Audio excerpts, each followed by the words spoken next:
नमस्कार दोस्तों, स्वागत है आप सभी का आपके अपने इस यूट्यूब चैनल पर। और इस वीडियो के माध्यम से CGL टीयर 1 2022 का क्वेश्चन पेपर डिस्कस किया जाएगा। पेपर जो हुआ था 7 दिसंबर 2022 को हुआ था। शिफ्ट जो है 4th है और इस शिफ्ट को सेट नंबर 24 बनाया गया है। तो चलिए शुरू करते हैं वीडियो पहले क्वेश्चन से।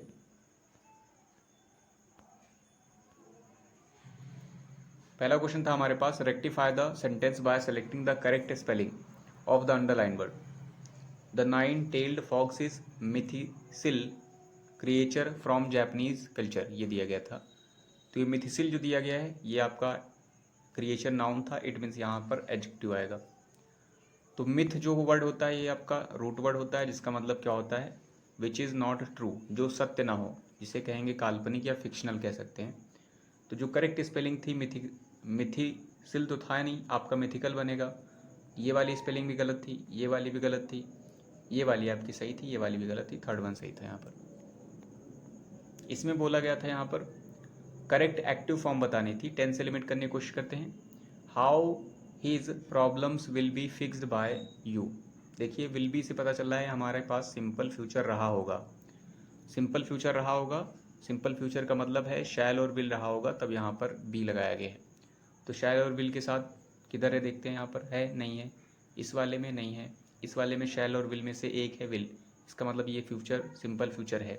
इस वाले में नहीं है तो ये सिंपल फ्यूचर नहीं है, थर्ड वाला आपका सही बन जाएगा।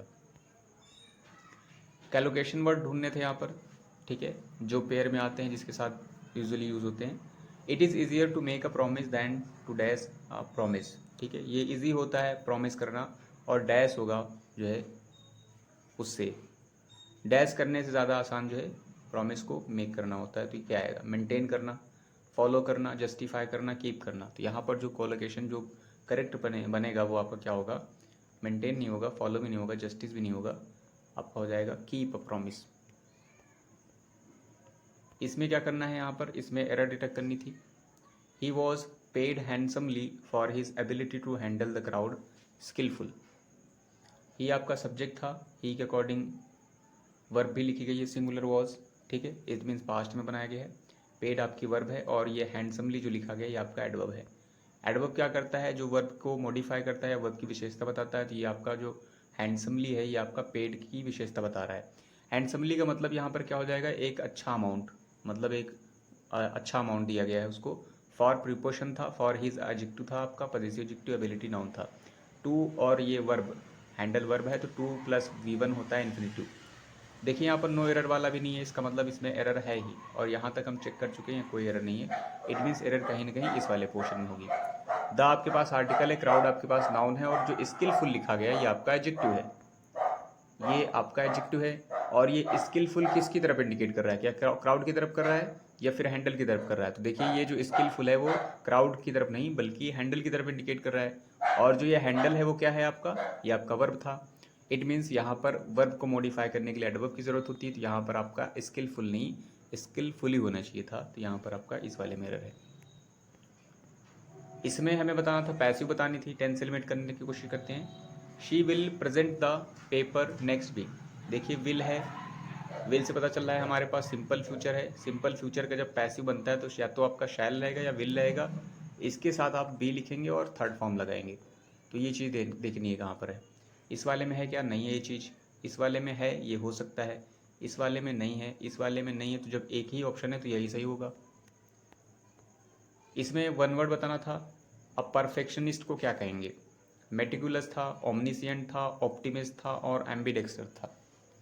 देखिए जो परफेक्शनिस्ट होता है उसके मेटिकुलस कहेंगे, जो बहुत ही ज़्यादा सूक्ष्म चीज़ों को भी ध्यान से देखता है या उनको भी प्रायोरिटी देता है। ओमनिसियंट में आपका रूट वर्ड है ओमनी, जिसका मतलब ऑल होता है, और SCI का मतलब टू नो होता है। तो omniscient a person one who knows everything, जिसे सर्वज्ञ हिंदी में कहेंगे, जिसे सब कुछ पता है। ऑप्टिमिस्ट में क्या होता है, optimist a person one who takes bright side of the thing, मतलब जिसे कहेंगे आशावादी। इसका अपोजिट क्या होगा, पेसिमिस्ट। एम्बीडेक्सरस भी आपका जो है रूट वर्ड में है, एम्बी जिसका मतलब बोथ होता है, डेक्स्ट मीन्स एक्सपर्ट होता है, तो एम्बीडेक्सरस मीन्स क्या हो जाएगा, one who expert in his both hands, जो अपने दोनों हाथों को बहुत ही डेप्थ, मतलब एक्सपर्टफुली जो है कह सकते हैं, एक्सपर्ट ढंग से जो है यूज़ कर सकता है, उसे कहेंगे एम्बीडेक्सर। हिंदी में बताइए, हिंदी में उसे क्या कहेंगे, जो अपने दोनों हाथों को बहुत ही ढंग से यूज़ कर लेता है। यहाँ पर पैराग्राफ बनाना था। ए में दिया गया था certain aim will infuse one's life with new meaning. B में बोला गया था at some point an aimless person's goals can be shattered and remain unfulfilled. C में बोला गया था in life it is critical to have a workable objective और goal. और डी में बोला गया था man who is aimless will never achieve success in life, ये बोला गया था। अब आपको पता चल रहा है इसमें सभी की सभी सेंटेंसेस में किधर जो है स्टार्टिंग हो रही है। अगर जो आपको पता नहीं तो आप ऑप्शन से देख सकते हैं, यहाँ पर फिलहाल कुछ मिल नहीं रहा है। अगर जो आप सोच रहे हैं सी से स्टार्ट होगा इन लाइफ, तो सी से अगर जो स्टार्ट करेंगे तो देखिए सी वाला ऑप्शन में नहीं दिया है। अगर जो ए वाला देखेंगे तो ए में देखिए क्या बोला गया था, a certain aim will infuse one's lives with new meaning. तो यहाँ पर देखिए एम की बात हुई है, मीनिंग की बात हुई है। फिर आगे जाएंगे तो बी में बोला गया था at some point an aimless person's goals can be shattered and remain unfulfilled. C में बोला गया था in life it is crucial to have workable objective goal, objective होना चाहिए, गोल होना चाहिए। डी में बोला गया था man who is aimless will never achieve success in life. तो एम की बात यहाँ पर देखिए ए में बोली गई थी कि जो है एम होना चाहिए वंस की लाइफ, किसी की भी लाइफ में, जो क्या करेगा उसको इन्फ्यूज़ करेगा। और अगर जो डी देखेंगे तो डी में बोला गया था मैन हु इज़ एमलेस, अगर जो कोई जिसके पास एम नहीं रहेगा वो क्या होगा, विल नेवर अचीव, तो सक्सेस उसे नहीं मिलेगी। इसका मतलब ए और सी से मिलता जुलता कहीं ना कहीं कुछ है, ए और सी से मिलता जुलता है। तो ए और सी किधर है आपका, सॉरी ए और डी। तो ए और डी में हमें सिर्फ एक ऑप्शन दिख रहा है ए वाला। तो अगर जो पता चल जाएगा तो उसको चेक भी कर लेंगे कि सही है कि नहीं। अगर जो ए को देखेंगे तो ए में दिया गया था a certain aim will infuse one's life with new meaning, ठीक है। फिर बोला गया था डी में बोला गया था man who is aimless will never achieve success in life, ठीक है। फिर सी बोला गया था in life it is crucial और इंपॉर्टेंट होता है टू हैव वर्केबल ऑब्जेक्टिव और गोल। और फिर भी बोला गया था वो at some point an aimless person's goals can be shattered and remain unfulfilled. It means ये हमारा सेटिस्फाई कर रहा है, तो ये वाला सही हो जाएगा। सिनम बताना था यहाँ पर, अप्रोप्रिएट सिनम बताना था, फ्लॉट वर्ड था। Never teach your children to flout the rules and regulations of their educational institutions. Flout का मतलब होता है to refuse to obey and to agree, या फिर एक सेंस में कह सकते हैं मॉक होगा, डेराइव होगा, डेरिजन, सॉरी डेराइव नहीं, डेरिजन होगा, मॉक कह सकते हैं आप, जोक और जाइब और ये सारे के सारे वर्ड, यानी मेक फन सेंस में भी कह सकते हैं। तो इसके लिए देखिए वर्ड था यहाँ पर सिनम में मॉनिटर, दूसरा रेवियर, तीसरा डाइवल्ज, चौथा है आपका मॉक। मॉनिटर का मतलब आपको पता ही होता है क्या होता है। रेवियर का मतलब होता है वर्शिप करना या श्रद्धा की नज़र से देखना, बहुत ही रेस्पेक्टफुल मैनर में। डाइवल्ज का मतलब डिस्क्लोज होता है, एक्सपोज करना होता है या रिवील करना होता है, ओपन करना सेंस भी कह सकते हैं। मॉक का मतलब आपका जो है हो जाएगा उपहास उड़ाना, तो ये आपका फ्लॉट से मैच कर जाएगा। यहाँ पर सब्स्टिट्यूशन बताना था। The yellow dress purchased by you is not much different than the one I have brought, sorry. अब देखिए यहाँ पर जो दैन लिखा है, दैन आपको पता है कंपैरिजन के लिए किया जाता है और वहाँ पर कुछ एडजेक्टिव्स भी आती हैं, तो यहाँ पर ऐसा कुछ नहीं चल रहा है। दूसरी चीज़ जो आपका ये इनडिफरेंट लिखा था, इसके साथ प्रीपोजिशन फिक्स होता है। कौन सा फिक्स होता है, आप यहाँ पर ऑप्शन दिए गए थे, different than the one, different as the one, different above the one और डिफरेंट फ्रॉम द वन। तो यहाँ पर जो करेक्ट यूज होगा वो आपका क्या था, डिफरेंट के साथ फ्रॉम चलेगा, तो डिफरेंट फ्रॉम आपका था यहाँ पर करेक्ट जो है ऑप्शन। इसमें 10th में बताना था, एंटोनिम बताना था। इम्यून, इम्यून मतलब क्या होता है, जो है आपको पता है इम्यून मतलब क्या होता है, जो हमारे इम्यून सिस्टम होता है जो बॉडी को डिसीज से प्रोटेक्ट करता है। इसके लिए हमें एंटोनिम बताना था। एंटोनिम में दिया गया था ससेप्टिबल, फ्रेजाइल, सिक और सेडेंटरी। ससेप्टिबल का मतलब होता है which can be easily affected, जो आसानी से जो है अफेक्टेड हो जाए, और इम्यून सिस्टम का मतलब हो जो हमें अफेक्ट करने में जो है हमारी प्रोटेक्ट करेगा, किसी चीज़ से हम जल्दी अफेक्ट नहीं होंगे। तो ये एक दूसरे के अपोजिट बन रहे हैं। फ्रेजाइल का मतलब आपका वीक सेंस में होगा, आप कह सकते हैं फ्रेजाइल के लिए दूसरा वर्ड जो है ब्रिटल कह सकते हैं, जिसको भंगुर कहेंगे। सिक मतलब बीमार होता है, और ये सेडेंटरी का मतलब होता है मोशनलेस या स्टेबल। इसमें हमें एरर डिटेक्ट करनी थी। There are many people, sorry error नहीं, इम्प्रूवमेंट सब्स्टिट्यूशन बताना है। There are many people in the world who believe that the earth is flat. अब देखिए जो हु था ये आपका रिलेटिव एडवर्ब था, और रिलेटिव एडवर्ब से पहले यहाँ पर एंटीसीडेंट होता है, जो कि यहाँ पे नहीं रखा गया है। अगर जो नहीं रखा गया तो देखेंगे कि ये जो हु आया है रिलेटिव प्रोनाउन, वो किस वर्ड के लिए आया है या किसकी तरफ इंडिकेट कर रहा है। वर्ल्ड की तरफ इंडिकेट नहीं कर रहा है, ये पर्सन की यानी पीपल की बात कर रहा है, और पीपल आपका रिलेटिव मतलब ये आपका एंटीसीडेंट हो जाएगा। अब ये जो पीपल है आपका क्या है, प्लूरल है, तो प्लूरल है तो यहाँ पर जो वर्ब रहेगी वो इसी के अकॉर्डिंग रहेगी, तो लिखी भी गई है प्लूरल। तो ये इसका मतलब क्या है, ये वाला पोर्शन सही लिखा गया है। अगर ये सही तो आप टिक कर सकते थे नो वाला। ठीक है, वैसे भी आप ऑप्शन देखेंगे तो आपका ढंग का ऑप्शन भी नहीं मिलेगा। जैसे यहाँ बिलीव लिखा गया जो कि नाउन है, यहाँ वर्ब चाहिए थी, यहाँ शुड लगाया गया है, हु शुड बिलीव दैट। ठीक है, और यहाँ पर रखा गया था हु बिलीव्ड। तो आपका जो करेक्ट था वो आपका थर्ड वन ही था। इसमें हमें क्या करना था, इसमें सब्स्टिट्यूशन बताना था। Mister Alfred has not thought of his friend since he went abroad, out of sight out of mind, ये बोला गया था। तो इसके लिए क्या आएगा, once you leave the country you memories vanish your memories. तो यहाँ पर मेमोरी की बात नहीं कर रहे हैं, इसमें बोला गया Alfred हैजेंट thought of his friend के पीछे में उसने कुछ नहीं सोचा जब से वो चला गया abroad. He lost his memory, memory की बात ही नहीं की गई यहाँ पर, as he could not see. Third में बोला गया था if you do not see someone you forget about them. तो ये वाला आपका सही बैठ रहा है, थर्ड वाला आपका सही हो जाएगा। फोर्थ में बोला गया था ही सिंपली फॉरगेट, ये भी नहीं होगा, तो आपका थर्ड वन सही था। इसमें बोला गया था डायरेक्ट फॉर्म बतानी थी, तो टेंस एलिमेंट करने की कोशिश करते हैं।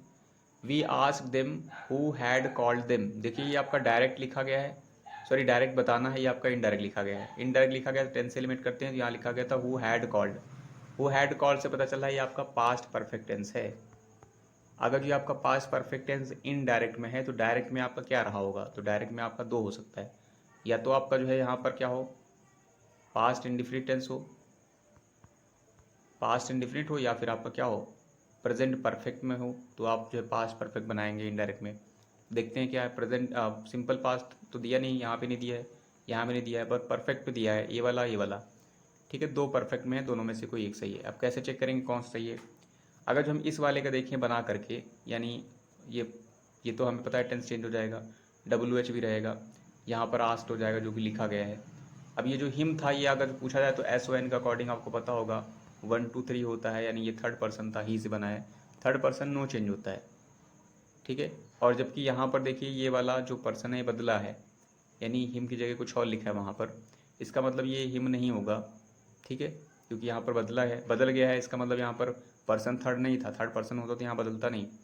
अगर जो फोर्थ वाले में देखेंगे तो फोर्थ में लिखा गया था who has called you. You देखिए सेकंड पर्सन होता है, सेकंड पर्सन आपका ऑब्जेक्ट के अकॉर्डिंग चेंज होता है। ऑब्जेक्ट क्या था यहाँ पर, देम था, तो देम के अकॉर्डिंग ये बदलेगा ना, क्योंकि ये सेकंड पर्सन है, इसलिए यही वाला आपका सही होगा, फोर्थ वाला। इसमें हमें ऑब्सीन वर्ड का क्या बताना था, सिनोनिम बताना था। ऑब्सीन का मतलब वल्गर भी होता है, ठीक है, आप डर्टी कह सकते हैं, इमोरल कह सकते हैं, या बैड वर्ड कह सकते हैं, जो भी ये समझना चाहें।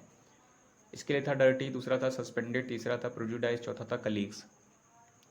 डर्टी मतलब आपका करेक्ट हो जाएगा यहाँ पर, सस्पेंडेड मतलब किसी को सस्पेंड कर देना जॉब से, और प्रोजुडाइज का मतलब पक्षपातपूर्ण होता है, बायस्ड कह सकते हैं आप, फेवरेटिज्म कह सकते हैं, पार्शियलिटी कह सकते हैं। कलीग का मतलब आपका जो है सहकर्मी होता है। यहाँ पर एरर बतानी थी, he does not know how to draw quickly and straightly, ये दिया गया था। ही सिंगुलर था, सिंगुलर के अकॉर्डिंग डज है, ठीक है। डज के बाद आपका V1 आएगा, यानी डज नॉट के बाद V1 लिखा गया है, नो। हाउ टू भी ठीक लिखा गया है, इसमें नो एरर वाला देखिए ऑप्शन नहीं है, इसका मतलब एरर है। ड्रॉ आपकी वर्ब थी, और ये क्विकली क्या है, एडवर्ब है। अब ये जो क्विकली है किसके विषय में बता रहा है, ड्रॉ के बारे में, तो आपका ये सही है। दूसरी चीज़ जो है एंड चिपका हुआ है, तो एंड के बारे में खास बात ये होती है बैलेंस चीज़ों को चिपकाता है। जैसे अगर यहाँ पर आपका वर्ब होता तो इधर भी वर्ब टाइप का कुछ होता, पॉजेसिव एडजेक्टिव इधर होता तो इधर पॉजेसिव एडजेक्टिव टाइप का कुछ होता है। ठीक है, तो सेम केस चलता है। तो यहाँ पर देखिए क्या है, ये एडवर्ब था और ये एंड था, यहाँ स्ट्रेटली जो लिखा गया है ये भी आपका एडवर्ब ही होना चाहिए। ठीक है, तो ये जो स्ट्रेटली है ये आपका एडवर्ब नहीं है, एडवर्ब जो होता है स्ट्रेट वो आपका एडवर्ब होता है, यहाँ पर स्ट्रेट होना चाहिए, स्ट्रेटली नहीं। ठीक है, जैसे आपने बोला भी होगा कई बार जो है गो स्ट्रेट, ये आपने यूज़ किया होगा गो स्ट्रेट, तो वहाँ पर आप गो स्ट्रेटली नहीं बोलते हैं। भले ही आपका गो क्या होता है, वर्ब होता है, और वर्ब को मॉडिफाई करने के लिए एडवर्ब आता है, फिर भी आप यही एडवर्ब यूज़ करते हैं, क्योंकि आपका एडवर्ब भी है और ये आपका एडजेक्टिव भी होता है। यहाँ पर आपका स्ट्रेट होना चाहिए था, स्ट्रेटली नहीं, ये वाले में गलत है। इसमें हमें क्या करना था, नो स्पेलिंग एरर वाला बताना था।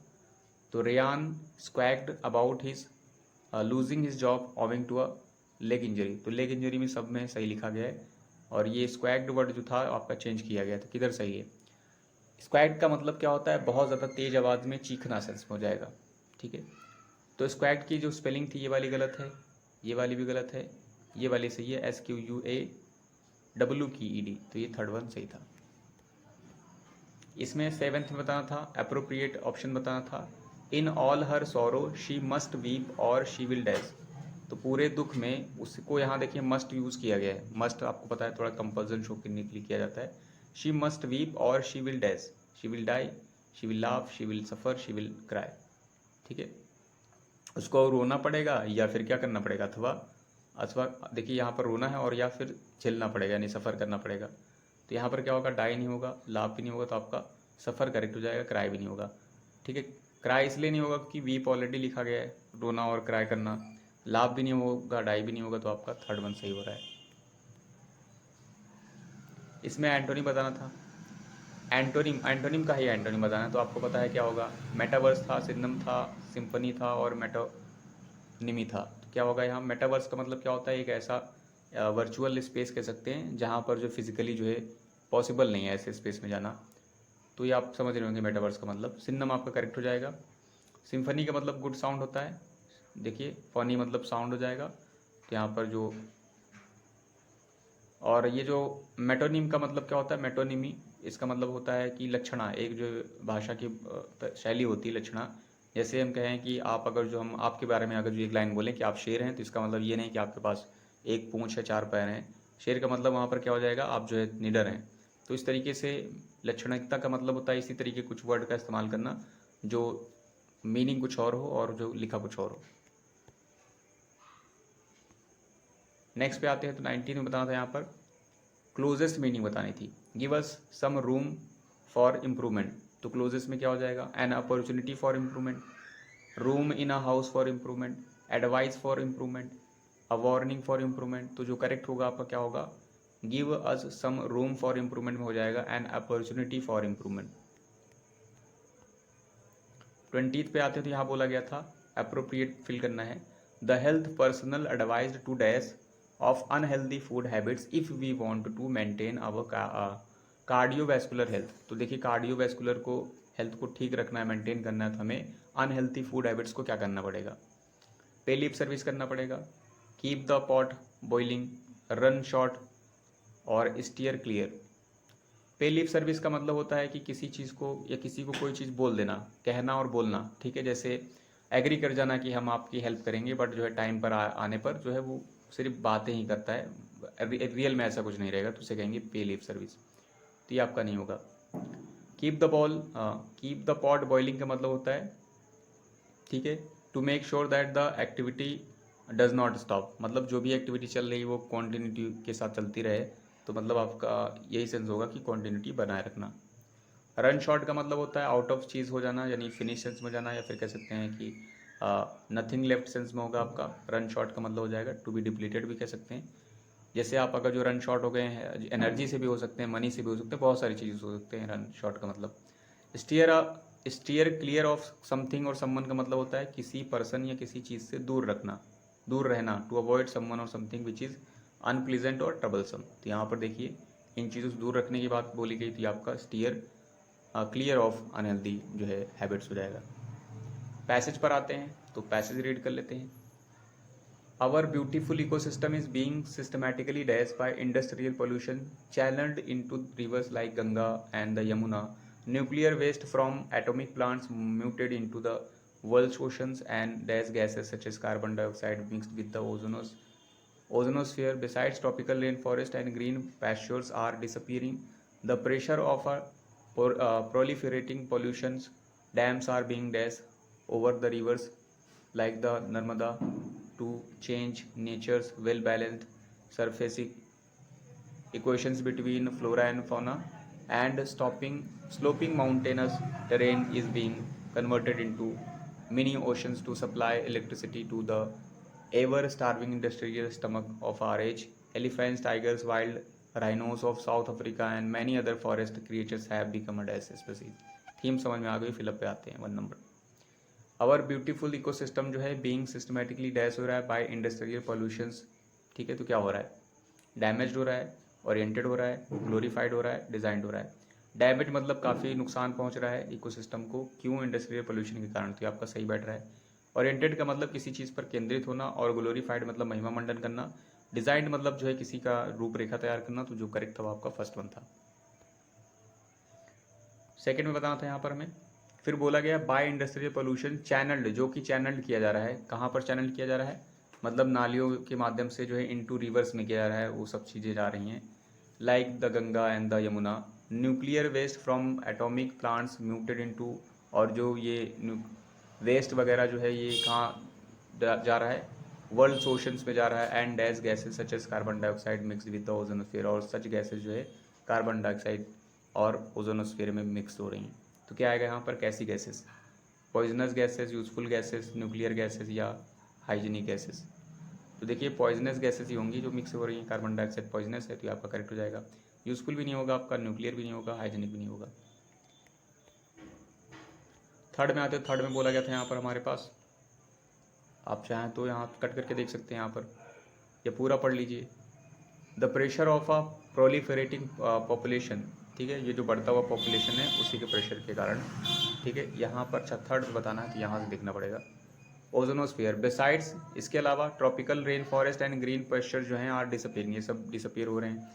Dash the pressure of a proliferating population, ये बढ़ते हुए पॉपुलेशन के प्रेशर के कारण, तो क्या आएगा प्रेशर से पहले, disappearing in the pressure, disappearing to the pressure, disappearing on the pressure, disappearing under the pressure. तो आपका जो करेक्ट प्रिपोजिशन होगा आपका थर्ड लास्ट वन हो जाएगा, under the pressure of a proliferating population.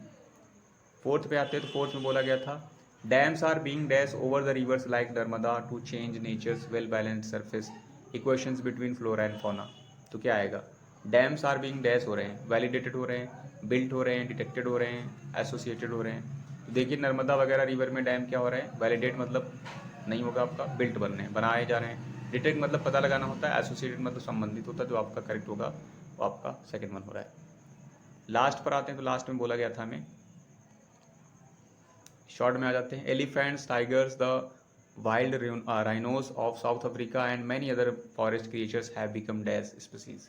कैसी स्पीसीज बन गई इन सभी चीज़ों के कारण, accumulated species, specified species, endangered species और ग्रांटेड स्पीसीज। जाहिर सी बात है सब पर संकट आ गया है इन सभी के कारण। तो एक्यूमुलेटेड का मतलब गैदर्ड सेंस होता है, कलेक्टेड सेंस होता है, इकट्ठा करना, संचित करना, ये नहीं होगा आपका। स्पेसिफाइड का मतलब क्या होता है, स्पेसिफाइड का मतलब होता है स्पेशल करना किसी चीज़ को, तो ये भी आपका नहीं होगा। इंडेंजर्ड का मतलब डेंजर्ड करना, मतलब खतरे में डालना, संकट में डालना, तो आपका करेक्ट हो जाएगा। ग्रांटेड मतलब परमिशन वगैरह सेंस में होता है, तो आपका ये भी नहीं होगा, तो आपका थर्ड वन करेक्ट था। सो आई होप इस वीडियो के माध्यम से आपने कुछ ना कुछ जरूर सीखा होगा। Thanks for watching this video.